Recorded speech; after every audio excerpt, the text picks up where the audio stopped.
Hey y'all, and welcome back. I asked on a bunch of my social media platforms if anybody wanted to see a black walnut harvest, process, and cook video. Came back as a yes, so here we are. Now this is actually going to be a multi-day process to do this. Once you get your buckets or bags of black walnuts, you're going to take them out to your driveway and you're going to dump them where your car can run over it.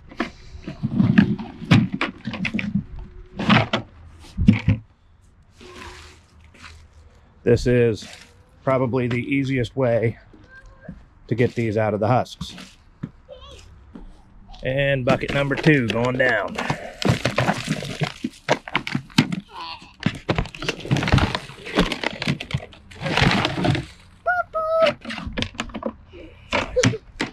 Boo's bringing the scooter.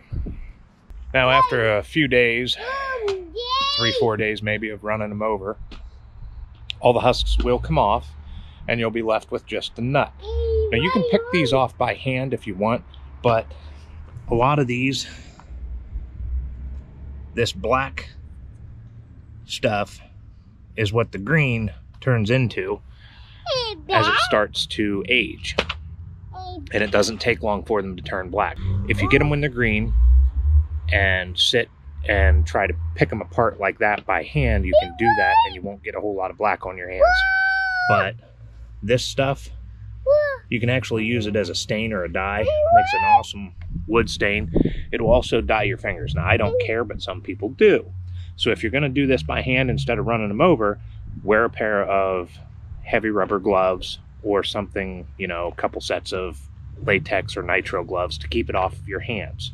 We threw the walnuts down where the wife can run them over, and they've been laying there for about 3 or 4 days, but her little road tires aren't doing it. So we're going to stomp them down and see if we can finish peeling them with a set of mud tires. Right, Boo? Yeah. We're going to peel them? Yeah. Yep.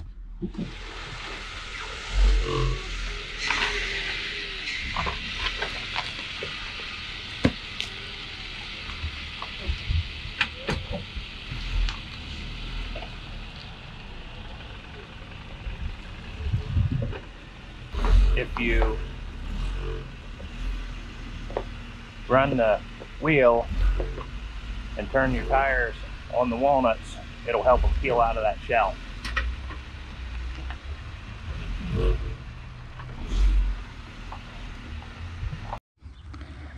Just the nut. Nope, not the husk. Just the nut. Nut. Pick the nuts up. Nut up. Yep, like that one. Ready? Stick it in the bucket. Stick it in the bucket. Bucket. In the bucket. Stick it in the bucket.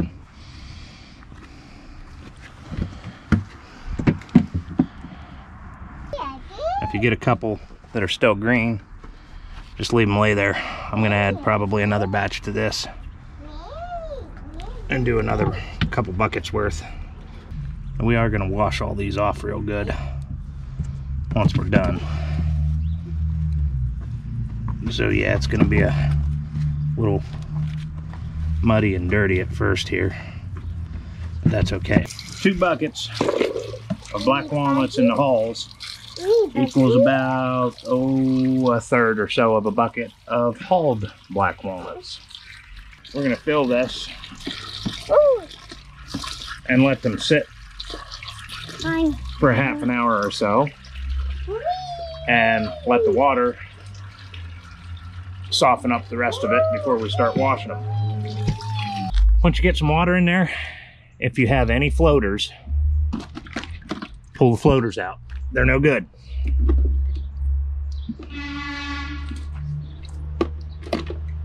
So if you got a floater, pull it, pitch it. Those are no good. Get back.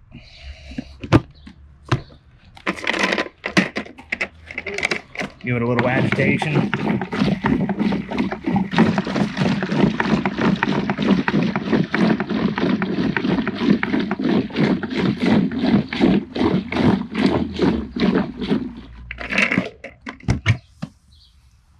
See if we have any more floaters that came to the top. Of course we do. There's always a couple. Now to clean them, they've been sitting for half an hour or so. We're gonna agitate them.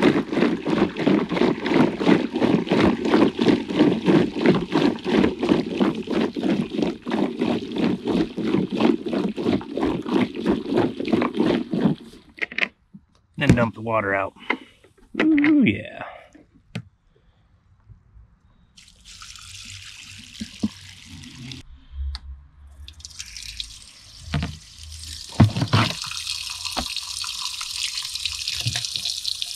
Then we'll refill it and wash them again.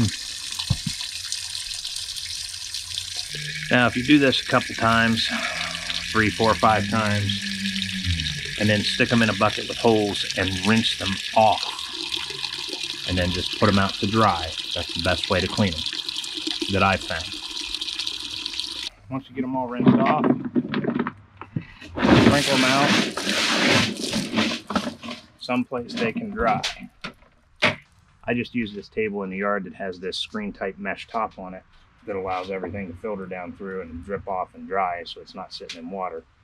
And then what I will do is probably come back with my watering can and just rinse them off one more time. Let them sit there and air dry until they're nice and dry. Then they're going to go in a bucket. Once they're completely dry, you put them in a cool, dry place, and you let them sit there for at least 2 or 3 months. The ones that I'm using right now for recipes are ones that I harvested last fall. So the longer they age, the better they become. So when you're doing these, there's a bottom and a top. Hook one down, tap on the other. It's not a heavy hit. You're just tapping enough to where it starts to crack. And then as it starts to come apart, that's where you go over to your side cut pliers and start snipping away at the shell. You do this outside or in a garage, someplace that's not near the inside of your house on carpet, because these little pieces are worse than Legos if you step on them in the house. You just keep snipping away at the shell. If you break a little bit of the meat, no big deal, because unless you're using half a walnut as a presentation on top of whatever you're making, you're going to bust them down into pieces anyway. You figure if you're going to use them in oatmeal, you only need 2 or 3. If you're going to make a batch of brownies or something, then you might need a dozen. There is a commercially made nutcracker called Grandpa's Goody Getter, but I know I'm not buying one because they cost $200 and some. If you're going to be shelling a bunch and selling the shelled meats, or you're using them in a custom bakery situation, then it would be worth having one. So you've got your walnuts hauled, cleaned, and stored away, and we've let them sit and age for a couple months to where they start to mellow out a little bit. Let's make some brownies. Now, you can use a quick mug brownie recipe and just put a walnut or 2 in them. You can use a boxed brownie recipe if you want to do that. But we're in Pennsylvania, so we're going to make Hershey's deep dish brownies. You can find this site on Hershey's website. I'll include the link in the description. Preheat your oven to 350. Take an 8-inch square pan. Grease the pan. You can use whatever you like. We're using butter. Once your pan's greased, set it aside. You're going to take 3/4 cup of melted butter and 1.5 cups of sugar. Dump your sugar in, 1.5 teaspoons of vanilla. We're going to mix this with a spoon. When you're doing this recipe, do not use a stand mixer or a hand mixer, use a spoon.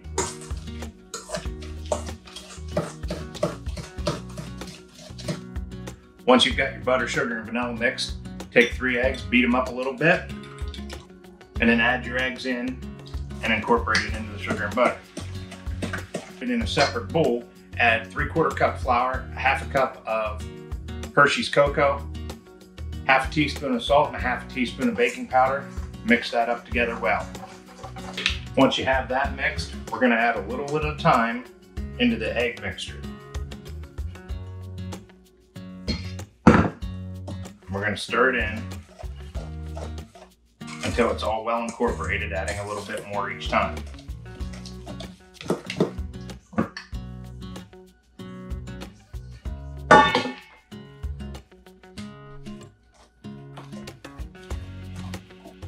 Once we have that nice sludgy brownie consistency and everything's incorporated, we're going to take a cup of our shelled black walnuts, give them a rough chop, and add those in.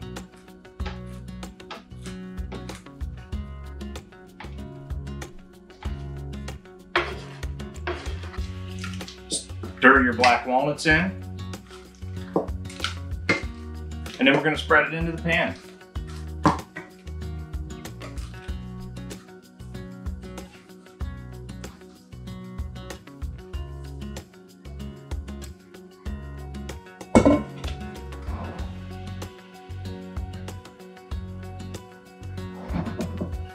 Boo!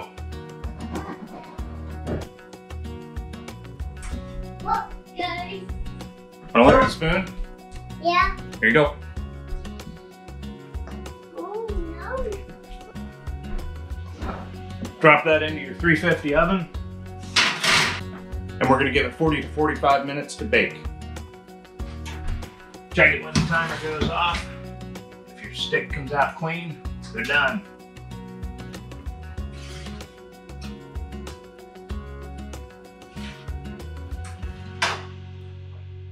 Pull them out, stick them on a metal rack on the counter until they cool. Okay, I think that's cool enough because I'm tired of waiting. Let's eat.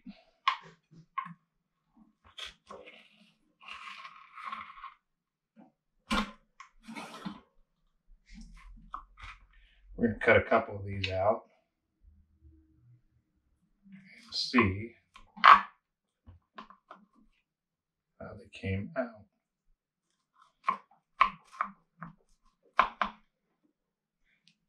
Boo Bear. Want a brownie? Look at that. All those nice black walnut pieces in the middle. You want a brownie? Yeah. Okay, hold on. Here you go. Try it. What do you think? Is it good? Nah.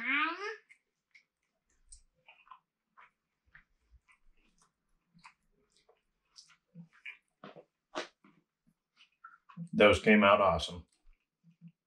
Yeah. Now this kid will sit and eat black walnuts raw, fresh out of the shell. I can't sit and crack him for anything if he's near, because he will steal every single one of them out of the bowl, won't you? Yeah, I know.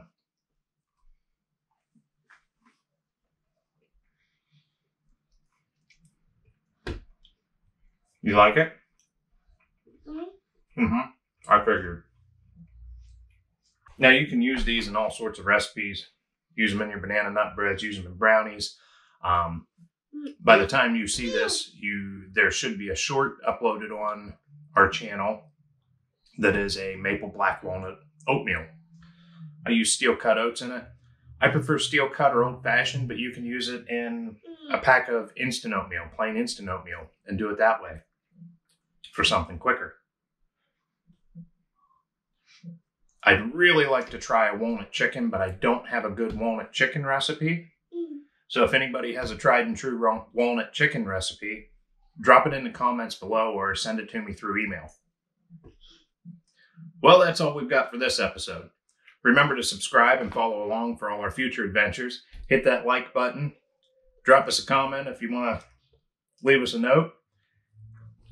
He's going to sit here and get all sugared up before his mom gets home, and we'll see you on the next one.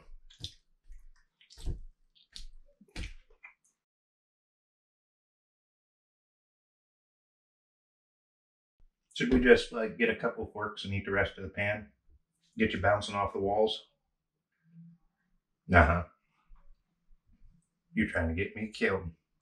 Yeah. Think we should save some for Mommy? Yeah. Yeah? Yeah. Cookie! Brownie! Cookie! Brownie! Cookie! It's a brownie! Cookie! Okay, I give up.